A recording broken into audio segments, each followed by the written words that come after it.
It's like a boxing match.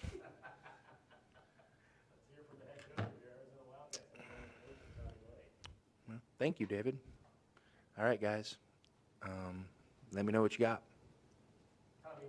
Celebration, obviously, of the 2001 National Championship team this weekend. You've had Jason Gardner on your staff since you got here. What was your hope when you added him to the staff in that position, and how has that position come along over the course of your time? Well, this is a legacy program. So when you have people that have actually have blood, sweat, and tears and sweat equity in the program, I think it matters.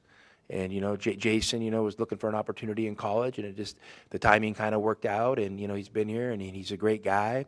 And what's really cool is all those guys that played with him, that are coming back for this 2001 Final Four kind of reunion. They all talk about him as a leader. And what his leadership meant to them, and that's really cool. So we're excited to honor these guys. I've met most of them individually over the years, and just great guys, and have a great sense of pride about the University of Arizona and Arizona basketball. And they're great representatives for us, and one of our driving forces is making sure that we're carrying the legacy forward, and we're great representatives for them. First year at Gonzaga, right? When you were an admin, I think. 2000, 2001? No, 99, buddy. Yeah. Did you get to travel down here for when Arizona and Gonzaga played? That one, yeah. I'm sure I was here. Yeah, I mean, that's so many years ago. Yeah. My first kind of real memory of Tucson was NCAA tournament. We came down here and we played Louisville and St. John's, and I remember that very well. I wish I would remember where we stayed. But I know it wasn't one of the nicer hotels in town. How's these days? Did you use it like a training camp or a reset? How did you? I mean, we just we in season. We practiced. We've been practicing pretty much every day, and we want to keep building and getting better. We understand. We have a lot of challenges coming up. So we want to rest and recover, but you have to have a mindset to continue to improve. So.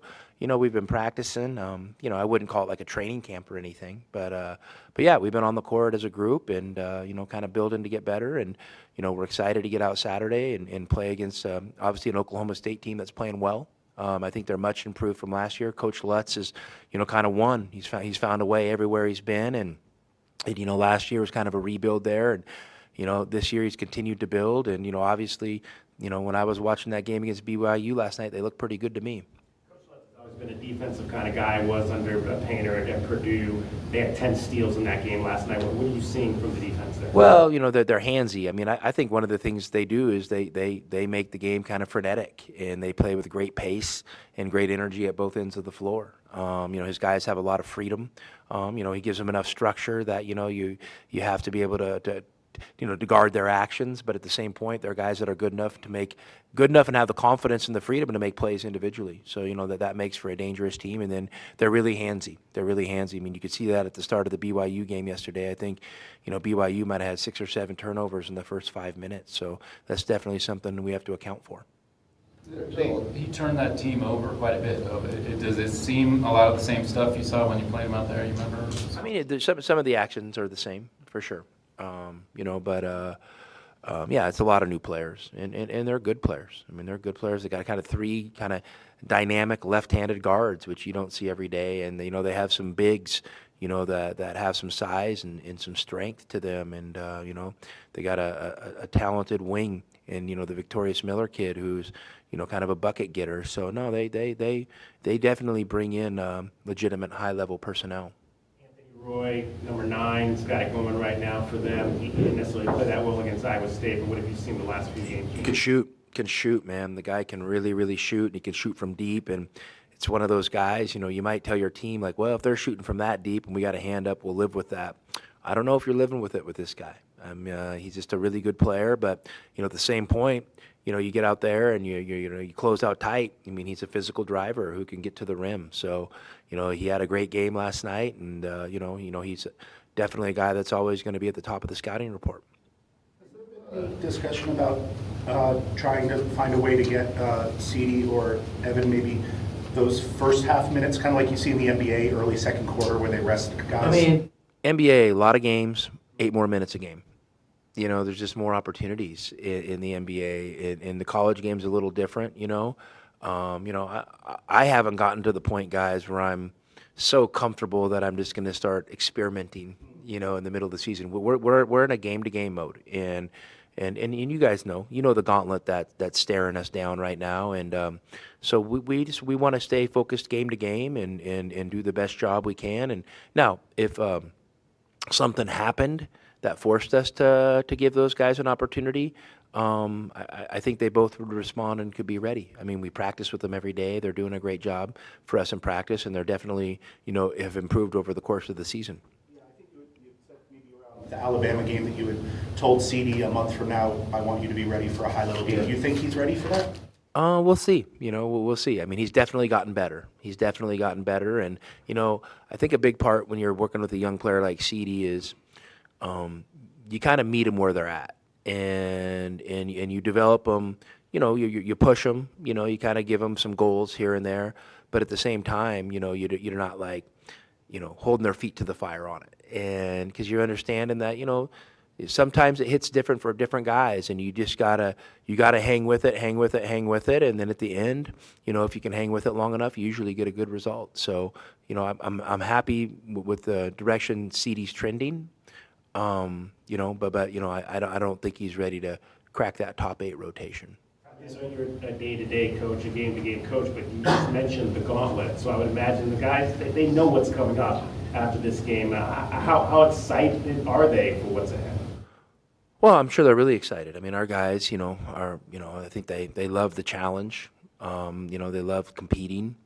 But, you know, I also think our guys are mature enough to know that, you know, Oklahoma State's going to come in here and you know, we're going to have to be ready to play a really good game to find a way to get a W. And so, you know, I'm sure they're excited, but it's nothing we've talked about. You know, we've talked about, hey, let's get better this week at us in practice. And then, you know, towards the end of the week, we'll start tilting it towards Oklahoma State, putting our focus on that. And then, you know, once we get through that, you know, we'll start on what I guess it's our Kansas prep for the next game. So that's kind of the mindset. It's like every time, Jason. it feels like every time you guys play a national game, one of the discussion points is three-point shooting. Is it a fair discussion at this point, or is it something where you're just like, I mean, you know, listen, you guys can discuss anything you want. You know, and I think, you know, just, you know, with the way media is and the way social media is, and, you know, so many people having opinions these days, everyone's trying to look for an outlying thing to, you know, find a chink in an armor, and which is fine. You know, that's everybody's right. You know, I honestly don't look at the three-point shooting deal. To me, it just doesn't really register anything crazy because we're coming down possession by possession, and I want good shots. You know, I want foul pressure. You know, I love layups. I like transition fast breaks, and I really like good open three-point shots from our good three-point shooters. You know, so to me, I kind of like almost look at it more possession by possession. You know, how we're attacking, because to me, when we take that approach, then we can get the cumulative effect. If I'm coaching to an algorithm, you know, what if we're kicking their butt inside, and I'm like, guys, we're not shooting enough threes. We gotta to be our best team, we have to stop going inside and shooting threes. Well, coach, man, their two bigs are about to foul out. I know, but the algorithm says we need to shoot threes. Like, to me, that's not coaching. So, I mean, and there are people that are good at that stuff. I'm just not one of them. So, you know, I have no problem with you know, how many threes. And, you know, I sometimes, guys, I've been as surprised as you have when I look at the stat sheet and it says we took 10 threes or 13 threes. I'm as surprised as you guys. It's not like a calculation in my head saying we want to be single-digit three-point attempts today, guys. You got it? I mean, that, because you're never going to win that way, because your players then aren't going to have the freedom to shoot shots with confidence. And the main thing is you want your players attacking and shooting with confidence. Dunk, Tommy, in the second half for Koa, where Toby kind of screened the guy out, backed him down to allow Koa to get to the lane. And we've seen Toby do that on a number of times this year. Is that part of the offense? Is that something he's doing just when he feels like I can screen this guy and give my guy a drive lane to get a bucket? Yeah, I mean, I think a lot of people, do variations of that. We just call it a duck in. I mean, he's ducking in, and I think the first objective is, to get a post touch, in the charge circle. I mean, there's a lot of foul pressure there. And then, sometimes if you have a good duck in and then the guy with the ball beats his guy, the rim defender is sealed off and you can get all the way to the basket. I mean, it just happens that way sometimes. Yeah, and Tobey's good at it. Four of the five Hoop Hall Awards have done their midseason list, and you have 3 players on it. Early in the season, you had pointed out you were surprised at Jade not making it. Now he's in there along with Koa and Braden. Just what does that say about the overall strength of the team that you have 3? It says one thing: winning matters. And any individual thing you're going to get in basketball, especially college basketball, winning matters. I mean, that's what it says to me. And our team's winning, and we've had success. So usually individual accolades follow. What do you think the next step for Dwayne is in his progression? Keep showing up. Keep showing up. Keep showing up and stacking days. And, and then the breakthrough's coming. Dwayne's had some really good moments for us. I think he's really grown on the defensive end of the floor. Offensively, can he find more shots? So how do you find more shots? Well, you usually got to be a little more opportunistic. You got to move a little faster within the offense. You have to have great shot prep. You've got to be able to take the ball from the 3-point line to the basket, and drive hard closeouts and things of that nature. So I know those are all things he's working on. And so just keep showing up and fighting for your breakthrough. I don't know how far back you dug in Arizona basketball history, but the last time they won 22 games, the 22nd was Winslow High School. Played YMCA. I don't know. How did that strike you? Do you think it's time to get that off the books? If you can. You have to talk to our sports information guy. He really protects those records. Yeah, I mean, obviously different time. I mean, guys, back in those days, those guys were probably getting ready to serve in World War I. I mean, we're talking different times, and I'm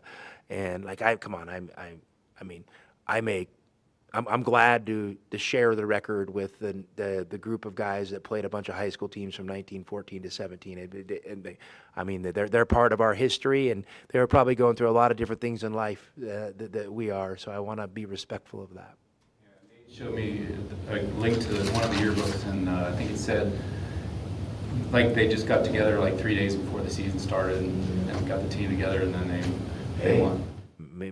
Maybe there's something to be said for that. Maybe I'm over practicing these guys. Months ago, you made the decision to invest in this freshman class and play them over transfers and some other seniors. How do you think that's paying off now where you're at? I think it's gone great. I'm going to give credit to those freshmen, and I want to give credit to our veterans for creating space and allowing our freshmen to grow and be impactful. Because there's a lot of sacrifices that have had to be made on all ends. For the pieces of this team to come together and work together the way they are. The freshman group is just really reliable.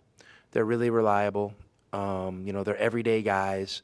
They're about the right things. And when you're an everyday person and you're about the right things, you're probably going to be consistent. And when you're consistent, you give yourself a chance to really grow over the course of a season. So, I love those guys, and I love all the attributes we have. And, those are the attributes we look for when we're recruiting guys. And so, yeah, I'm glad that they're having success and we're all getting to enjoy it. And what do you think it says about your team that you do still have seniors like Tobe Awaka who are leading the nation and still putting up really impactful games? It just shows there's lots of ways to impact winning. And you could be young and talented, but those guys had to come figure out how to fit into a group, because they've probably been more, the focal point at all times, within their career. So those guys had to learn. You could be a vet who's, fighting for your big chance and your next step because you all have big dreams, to play basketball beyond Arizona. But, you have to kind of sacrifice some of maybe your individual things so these young guys can come to the table. So I think it just says, you have a group of people that are about the right things. And I really love those vets, and it's easy to put a lot of attention on the freshmen. But, just watching Mo develop this year, just watching Deli, how he's impacted our program, it's really valuable. And I can't wait for his breakthrough to come because I know how bad he wants it. And then, Tobey and JB have just, there's as mature of veterans as I've ever been around. And so I thank them for that. And they get all the credit, them and their families, for how they carry themselves as human beings.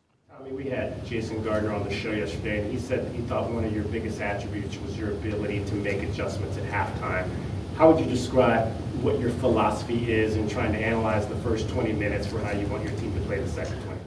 Man, I don't know. Like all these, there's all this video and all this stuff now. Like these guys are watching it, and Murph and the Coleman and Liam and these guys are going over all these clips, and I'm just like, how can you guys watch film right now? I just watched the last 20 minutes of the game. Like, here's the things I think we need to do, and here's how they're guarding us. And a lot of times, like, listen, the adjustments are overrated.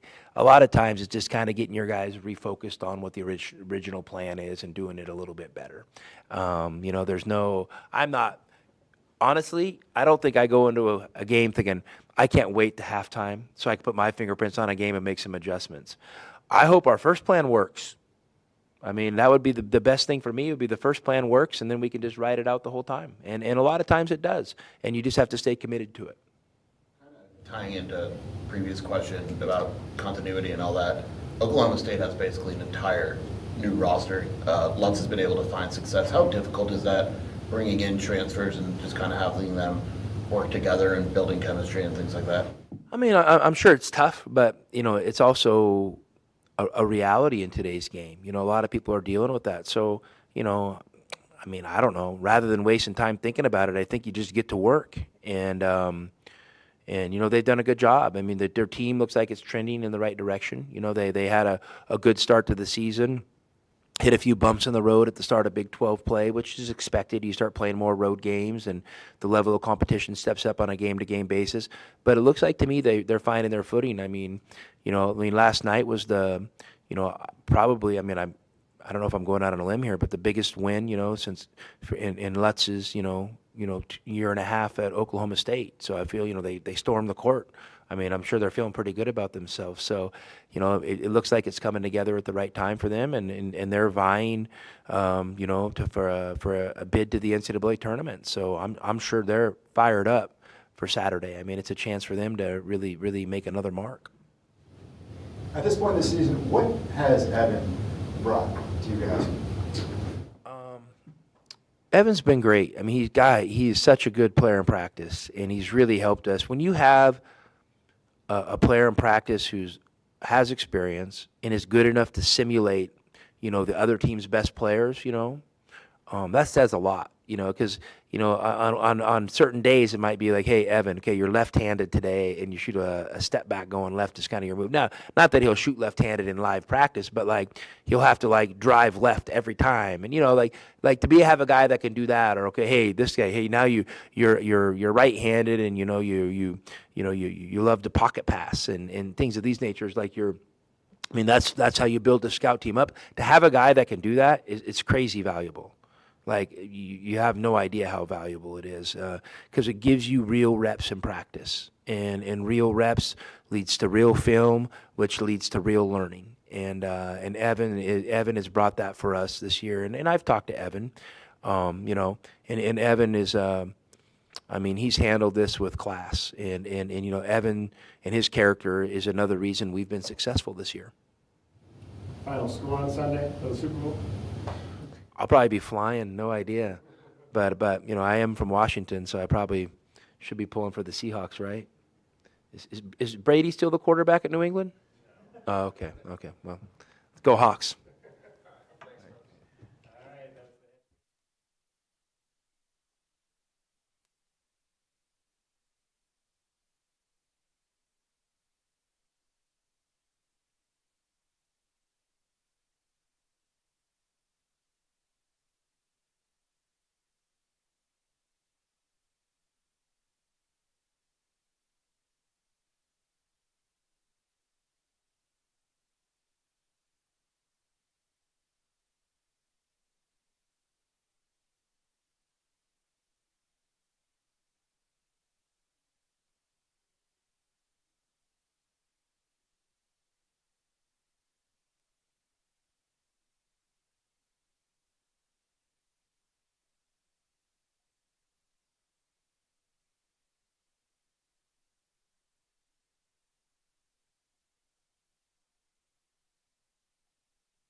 Jason, as he's ready to welcome back most of his teammates. I think. How fast does 25 years go? Oh, it's so fast. It's crazy that we're even sitting here talking about it. Just really can't believe it's 25 years ago. But I think probably one of the best teams I think that's came through the U of A. I mean, we had some great wings, some bigs.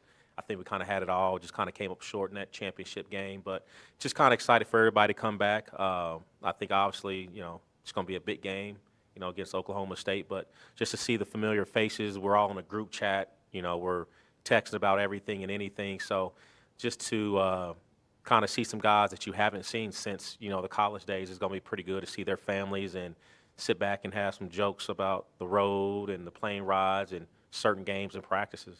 Did Jay Williams foul you on that play? He did foul me. It's crazy to think too that to walk in here and sometimes see that banner of what would have happened if, with that call too. But again, we also too as well had some injuries as well. But overall, it was a hard fought game. But I definitely think that it definitely was a foul.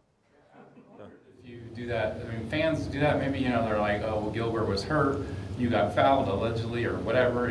All that's. Do you run through that over the years sometimes? Yeah, I mean, it's so hard to get there and to have a chance to put yourself in position to be in a game like that, a chance to probably win that game. And, who knows if Gilbert's shoulder is healthy and, at the time, one of the best scorers in college basketball. And if he's healthy, I mean, who knows how that game is, how it goes. So, but again, I mean, Duke played a very good game and it's kind of the way the game went. How was the process getting the guys, I assume you were involved in that, getting them to show up for this? Was it difficult at all? Or No. Do you expect most of them to be here? I think most guys are going to be here. We're still kind of just waiting on a couple of the, the guys that kind of do a little bit of the NBA stuff. But it was really easy because, again, we're on this massive group chat that, is talking about all the guys that got stuff going on in their personal lives to college basketball stuff, NBA stuff. So it was kind of easy to, we're already right there anyway. There's a couple other guys that, you had to track down or whatnot. But overall, the process was very easy. Got somebody's number, they hit right back. Everybody's excited about coming back out here. So it was actually an easy process. What are some of the topics, Jason, that when you guys talk about NBA, college, what are some of the topics that come up? At that time, who's the best guards in the NBA, who's the best bigs, Gilbert and Rich always have an ongoing who was better at the time, if he would have passed the ball more, if he would have shot the ball more. So that's always the number one deal, who was better between those two. But really just just talks of just, who's Steve Kerr and, a big win for him, or big win for Luke. And so it's it's always just kind of about just, happy birthday, or it's just different little deals like that. You were a sophomore on that team, right?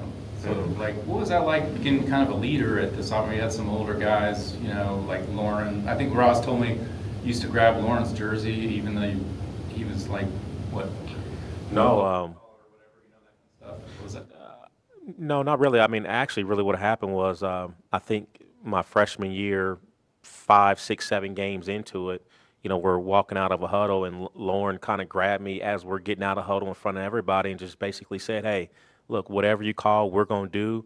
So you're the captain, you're the leader. And I really think ever since that 7th, 8th game of my freshman year, after Lauren kind of really just gave me the confidence and said it in front of everybody, like, hey, you're the guy, make the call, and we're doing it. So, and after that, I kind of just ran with it. So I think the leadership role for me, was pretty easy after that.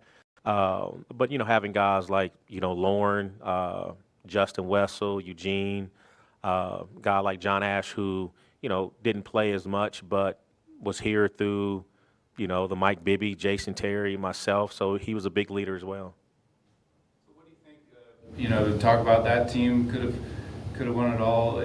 You're part of this team. What do you think? I mean, is it at the same level, similar? I didn't see Luke, in his earlier ages like Tommy. And so, how I kind of view him and Tommy are very calm. I think always ready to make adjustments at halftimes or during the game, as well as they're never rattled in situations, and I think that calms our team down. Another thing that I think is pretty impressive is that we have freshmen and seniors, and besides Crevis, and so he's kind of that middle. But in saying that, in the huddles, very similar to our team, where you see Koa saying things to JB, you see JB telling Koa stuff to Tobey and Braden. So I just think that respect factor from the older guys to the younger guys, I think carries a long way with this group. This year's squad met up against your 01 squad, who wins? I think it's going to be a really good game. I don't know. I mean, obviously, I would have to say us because I was a player at the time. But no, it would be a very good game. I mean, this team is, from the physicality this team has, the speed, the strength, the competitiveness to what we have. It would be an awesome game. What's the biggest difference between what you guys did and what maybe this team does? I think the physicality. I think going from playing in the Pac-10 obviously to the Pac-12 to now the Big 12. I think the Pac-10 at that time I don't think was as physical as this, and so I think that's something that our group probably would have had to adjust to, which I think it would have been an easy thing to fix. I think we was a pretty physical group, but the physicality I think is definitely different in the Big 12. One other thing about that team, what did you think of the looking back on it, how did it impact you guys as players with what Luke was going through with Bobby dying that season and all that? He had missed, 5 or 6 games? It was tough. That's why, half the reason why a lot of guys came here, and to see, I don't know everybody's recruiting process, but for mine, I actually got to talk to Bobby quite a bit on the phone, and maybe being from, Indianapolis, Indiana, that it was important to me because it felt like, you had a mother that was around and was very supportive. So I think anytime, you go through that process for anybody is just, it's a tough process, but I think what he had was his family, the community, and the support of our team. So I think we all kind of rallied through that, and obviously, I thought Coach Roz did a great job stepping in. That was with Luke for a while, and did a good job in the practice and games. What do you remember about that day when she died? I think it was just sad. I think it was somebody who, that was very supportive of the community. The community loved her. I think, again, just going through the recruiting process and having somebody. There's times where I would pick the phone up and it would be her instead of Luke, and then obviously Luke would get on the call. So I just think it was tough for everybody that was very, like I'm saying, very supportive and caring, and just that mother figure around the program. So you've been, part of this whole ride with Tommy. What's your thoughts on kind of how things have developed, and particularly for the role you've had, where you've been a coach and now you're doing a lot of other stuff with the program? How is that going? I think it's been great. I think that we've had some amazing coaches that have gone. I think we got amazing staff this year. I think Tommy's done a great job putting staff and putting this group of guys together.